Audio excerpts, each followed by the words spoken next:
Well, it's time to say goodbye to the BMW. It's 740IL, which is an E38 chassis. It's a 1997 model. I bought in 1999 with 52,000 miles on it. Paid $24,000 and I'm selling it for $1,400. It's actually only worth about $500, believe it or not. If you look up Kelly Blue Book. So I do like this body style. I like the wedge shape. It's timeless. However, I do not recommend this vehicle for anybody, including the person that's buying it from me. I actually tried to talk him out of it, but he's been wanting this car for years. But let me tell you what I've done to it. Replaced the rear shocks, the front struts, replaced the steering components twice, and the torsion struts 3 times. First day I got it, the radiator broke right here at the nipple. The dealer did replace that for free. They claimed to have replaced it under the previous owner's warranties. They said it still had some time left on it. Since then I've replaced that radiator twice. Once it just wore out.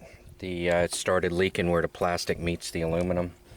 And the second time I poked a hole in it when I was replacing the water pump. And the water pump I've replaced 3 times. The original +2. The expansion tank, I've replaced that a couple of times. The power steering hoses, they have a tendency to leak. I've replaced those twice. Once that I know of. I think a second time one of the hoses was leaking. I think it was leaking at the connection there. I just replaced it. Replaced the fan because it was very, very brittle, and there's stories of the fan blade breaking off and going into the hood. I've had to seal the engine twice. These gaskets here become hard and brittle, and oil will start leaking out of them. So I've had to replace those, once behind the timing cover and twice here where this, it's actually a cam cover. Had to replace that twice. Oh, that was a fun job. Well, it's pretty difficult to see black on black, but here's the intake manifold. And behind the intake manifold, it's like an oil separator. I've had to replace that a couple of times. Oh, joy, that is fun. I'd actually, now that I have knowledge and experience, I'd take the intake manifold off to replace it every time now. It's just too cramped back there. I've also had one of the 11 hoses, the one that goes from the accumulator to the auxiliary water pump. Had that go bad on me, had that happen away from home. The auxiliary water pump started leaking. I had to replace that. Replaced all the cables for the accelerator cable. This is the traction control cable. Had to replace those. That was mostly cosmetic though. They were just rotting away. The outside was just rotting away. Oh yeah, the knock sensors. Had to replace the knock sensors on both sides. I actually had to take it to the dealer. My code reader was malfunctioning and I didn't know it, and had to pay the dealer to diagnose it.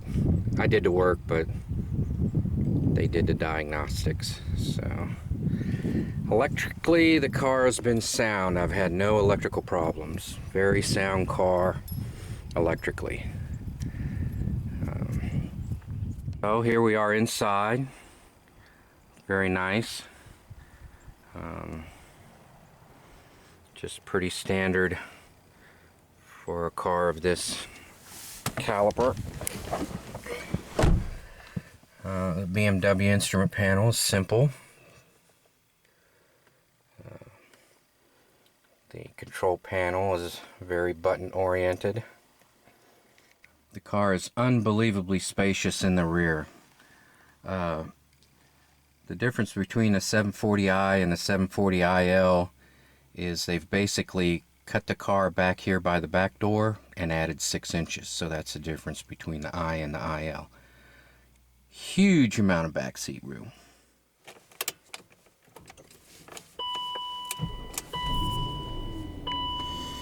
195,000 miles, which means I bought it with 52. So I put basically 143,000 miles on it since the year 2000, and it's the end of 2011. I bought it in October, so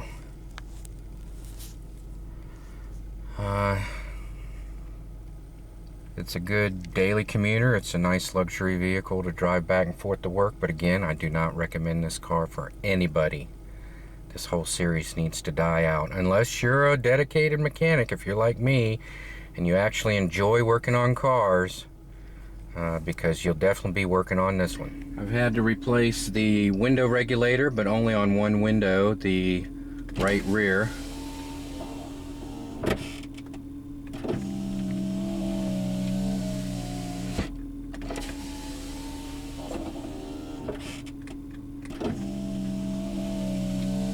Had to replace the rear shade, repair the gears that are connected to the electric motor, and I've had to replace the aluminum bar that connects the motor to those rods that you see, the scissors that come up and down.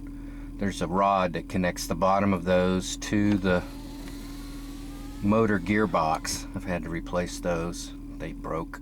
The front headlights are glass, which I think is not allowed anymore by the Department of Transportation, and so are the fog lights.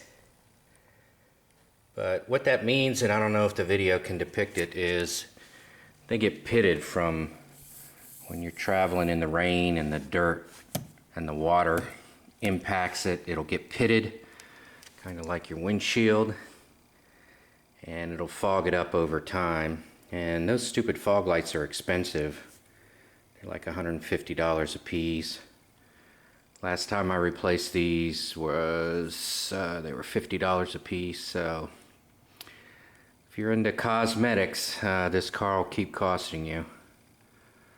I replaced the front grills. They were cheap. It was like $25 a piece. The Bmw Logo Emblem, you can see it's starting to peel here. I've replaced those a couple of times. You can find them on eBay pretty cheap. If you try and buy them from the dealer or whatnot, they may be as much as $30. On eBay you can get like 2 for 10 or 10 each or something like that. I can't remember. Incredibly large trunk. I've brought plenty of stuff home. It does have room for a full-size spare, which is nice, and upside down, which gives me a pocket to put things in like tools, jumper cables, stuff like that. Even though it does come with a full complement of tools, you can do some things. Screwdriver, Phillips and flat, little pliers. This is for the wheel to line it up. Here's your bar to your lug wrench. Some wrenches. This is for the sunroof. If it stays open, you can crank it closed. Here's the toe bolt, and here's a little cheater bar. You can use as a torque wrench, I guess, or bust something loose if you need to. It's okay. Triangle goes here, but on US models they don't include it. Some people get them and buy them in Germany and import them. I've also seen you can buy them in the auto parts store, but they're pretty big and they don't really fit well in there. 1997 BMW 740iL. What makes it a L is if you look at the back door, it's very long. They basically took the car and added 6 inches to the door there, and that's the difference between the 740i and the 740iL.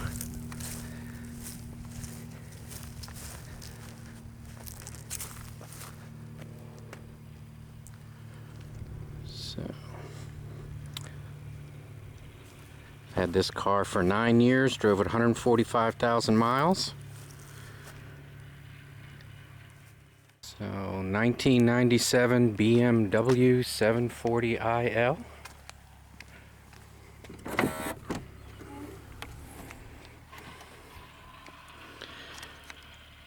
There's Here's all the spare parts I'm gonna give away with the car. Cargo straps, cargo net.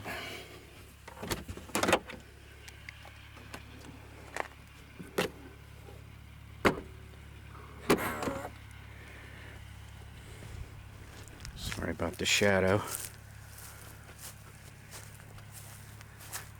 A little bit close.